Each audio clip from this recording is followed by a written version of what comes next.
All right, I'm back here again with my friend Norman, the CEO of Elevate. Uh, Elevate.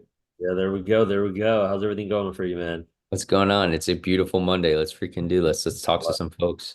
Let's let's do it. Let's do it. I heard you guys have a big thing coming up over there with Gilbert. We do. Mayor's coming out and everything too, huh?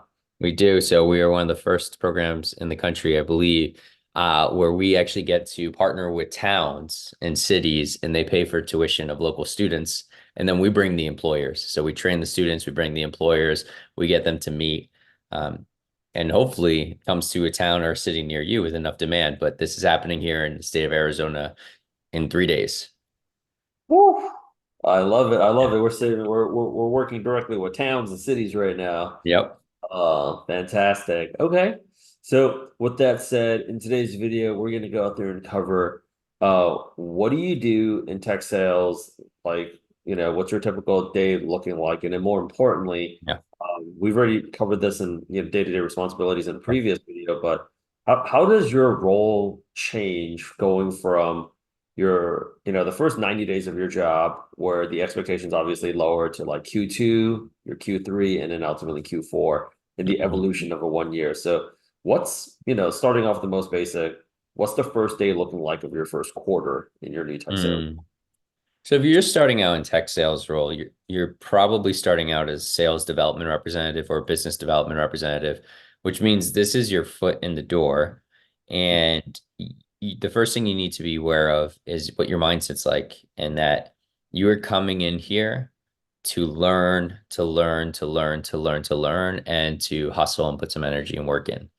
Um, so with that out of the way, what it'll look like in your first day, first month is really, again, a focus on absorbing as much as possible.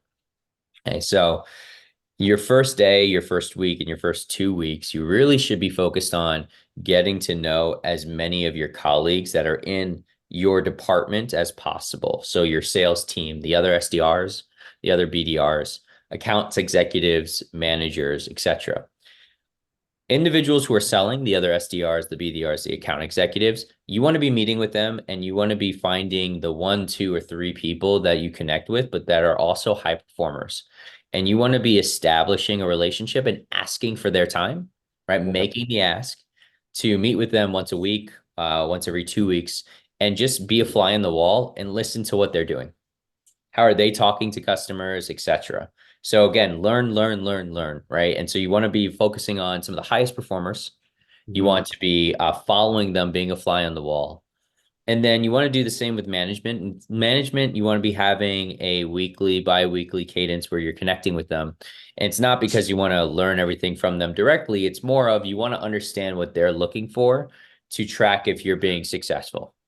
So a good manager will tell you this and will set up these meetings, but maybe you're in a startup and they don't have that kind of maturity yet. So you be the one asking for these meetings, right? And again, this is all within the first month. First month is just learn. Learn as much as possible from the other members of the sales team that are doing really well. Learn as much as possible from your management team and understanding what they're looking for in a rep and what their expectations are. The final thing is, I would say also try to set time with other departments in the company that interact with sales. So, like customer success, for example, and trying to understand how customer success, the types of conversations they have with the customers that you bring in after they go through the sales process. It'll give you a bigger, well-rounded view of how it all works at the company and help you understand exactly how to better meet the needs of your customers. So that's just month one. Month one, learn, learn, learn, learn as much as possible. You're going to be working, right? You're going to be doing, that's what you're hired to do. But if you want to go from good to great really fast, spend as much time as you can with the highest performers on your team, the management, and some of the other departments that interact with the customer. Got it. Okay. So that's month one. By the end of like the first Right.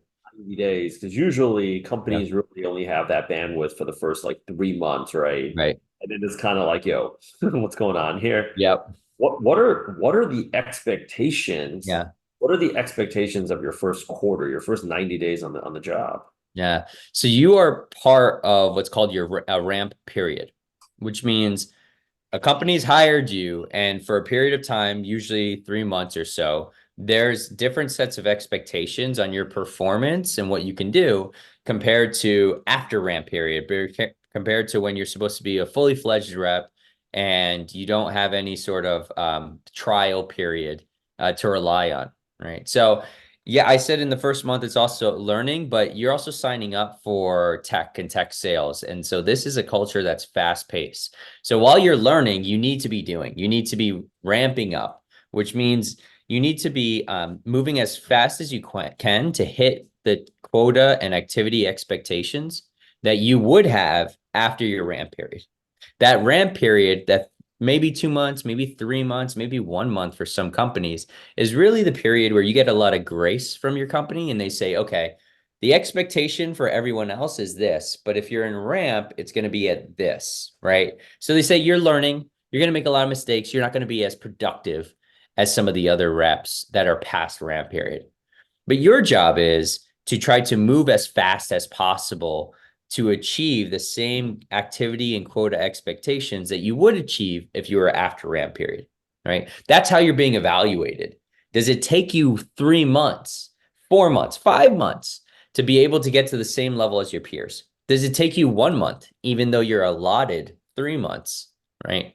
So your focus in that time is, again, absorbing as much as you can, but then putting it into practice. You're behind the seat of a high performer once a week. You're meeting with your management team, other sales leaders on the floor, but everything you learn, you're putting it right into practice so that you can show the company they made the right bet on you within that first 3 months. That's your focus. You are laser focused on just absolutely crushing it in your first 3 months in the role. So what's the turnover rate for people that don't, that Right. don't the Jedi Academy the first 33 months? Yeah, great question. So, it's not uncommon, and when folks think about falling into sales or falling into tech sales, if you can even do that anymore, Right. it's not uncommon if you don't have experience, if you don't have exposure to this type of sale before, that a third, if not up to 40% of the reps hired usually within a cohort. So bigger companies hire within a cohort, maybe five at a time, and those five have the same start date at the beginning of the month. It's not uncommon for three of them to be let go by 3 months or after, or for themselves to decide that they're not going to move forward. Because again, you didn't have the exposure, you didn't have the practice, so you didn't really know if tech sales was worth it to you or was what you wanted to pursue. You weren't really ready for it, right? It's high, fast pace, high pressure. You're learning, and everything you learn, you put directly into action, right? In that first 3 months, you are laser focused on being successful. So that's going to put a lot of pressure on you, right? So you really want to walk into that experience having been practiced already. That doesn't mean already having a job in tech sales, because sometimes that means you're not coachable and you're actually maybe going to be terminated faster. But it does mean putting yourself in situations where you feel like you've seen it before, right? Going through boot camp like Elevate, where you've trained and practiced for the role, you've been put in different scenarios that you're going to be put in when you're actually employed. And that's going to lower the risk that you are going to be unprepared when you're actually in the job.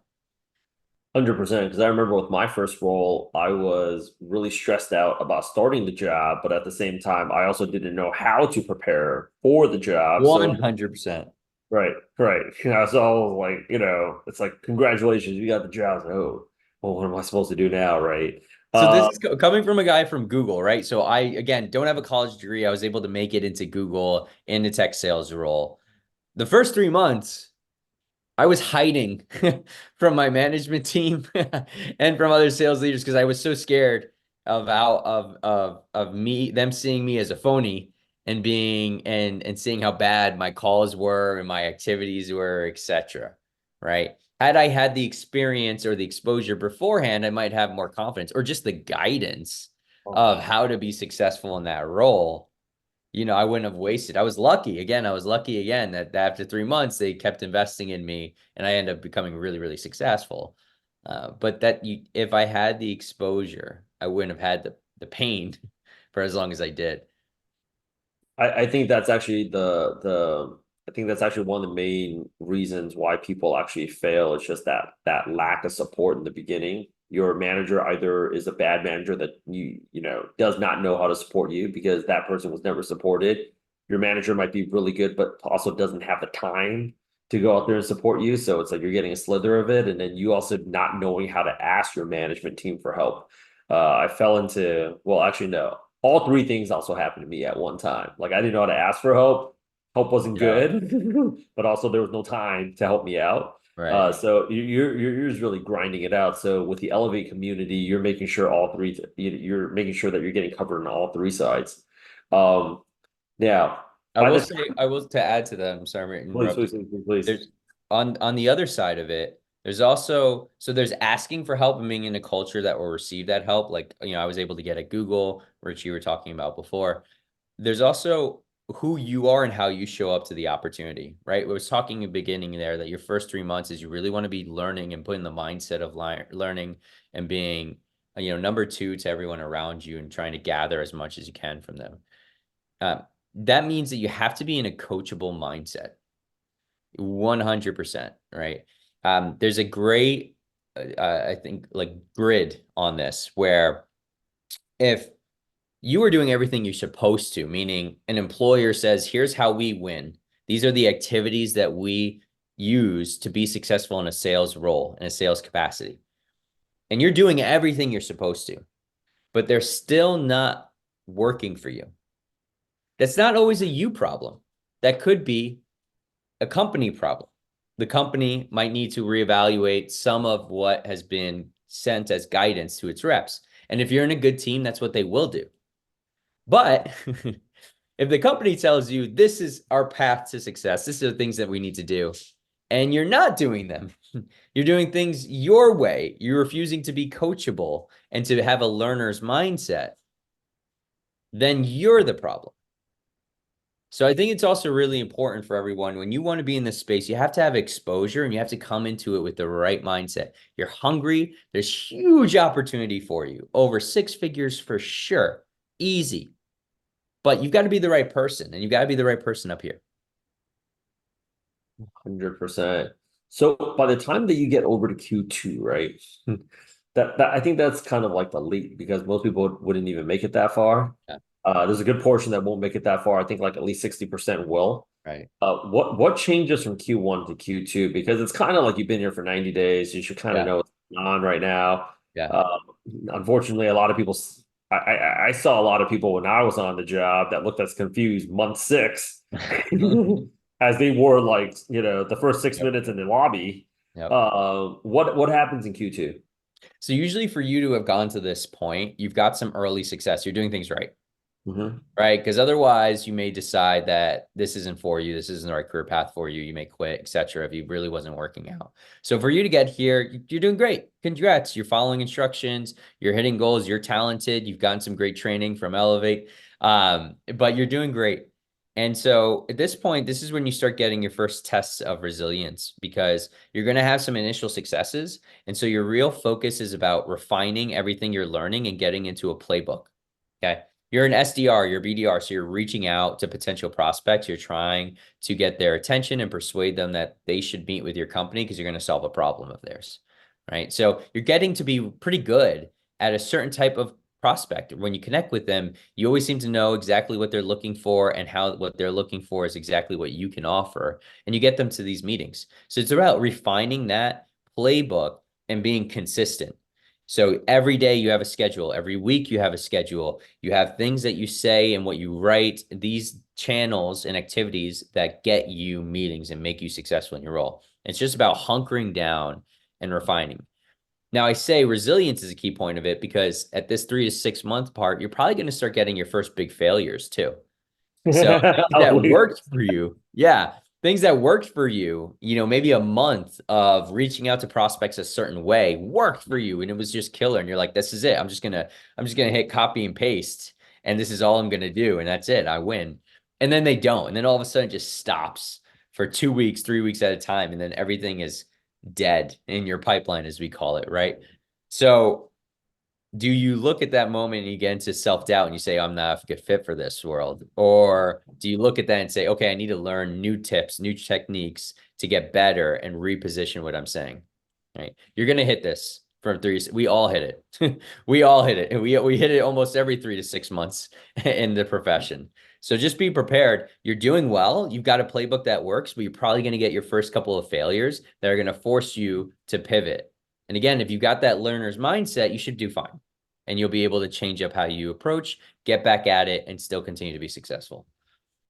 100%. What happens? What happens in Q3? So Q3 and Q4, oddly, is well, not oddly, but that's usually when most reps are starting to think about what's my next step?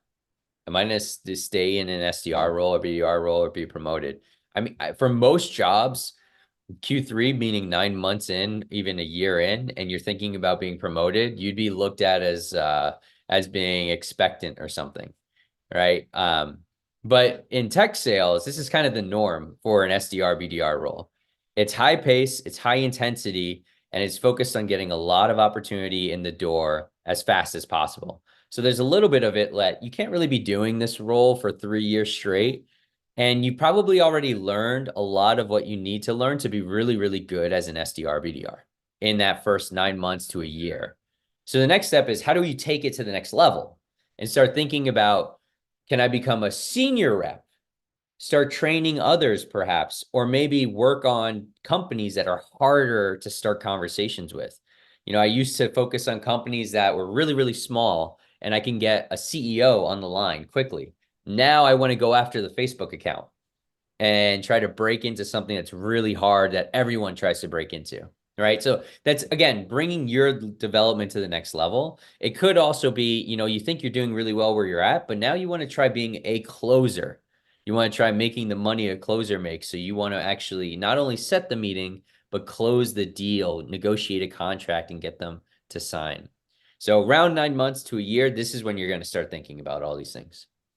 At what point do you at what point can you start expecting to start closing on your own?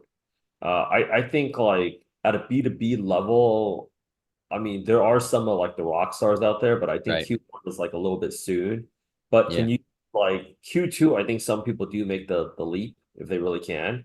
But like Q3 on average, like do most people kind of like does the company kind of expect you to close by that time, or do you usually wait until Q4 or maybe even Q5?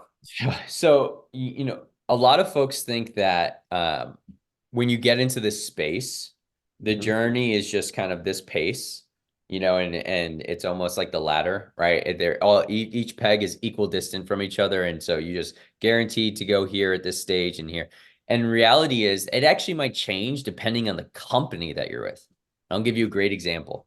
So at Google, you had so many people before you who had been SDRs who were waiting their turn to become closers that the promotion cycle was longer. It was like 18 months before you had your shot to be a closer, right? But you would do that because you're at Google and now you've got this opportunity and you'll be a closer at Google. Like so it's the company and that maturity level. A startup, 10 employees or less, you might be hired to be a closer. They might start you as an SDR for 3 months, but you're going to be on every demo. You're going to be in the deals with the CEO, watching them close, and then by month 6, they're going to start putting you by yourself in front of employers. So it's going to change. It's going to vary based on the employer and what their needs are. But I think the longest time that I've seen is 18 months, maybe 24 months, depending on how big the company or the type of customer they are. But many employers go really fast. Now, again, caution here, right? Just like you needed exposure as an SDR to feel comfortable, to not get churned out, quit within the first 3 months, to get excited, to really feel like you're pursuing something you can be successful at.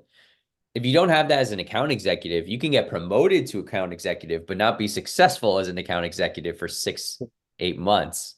Right. So you really, before you start putting yourself out there to say, I want this role and I want this opportunity, and the company is willing to meet you, you want to start building up that exposure.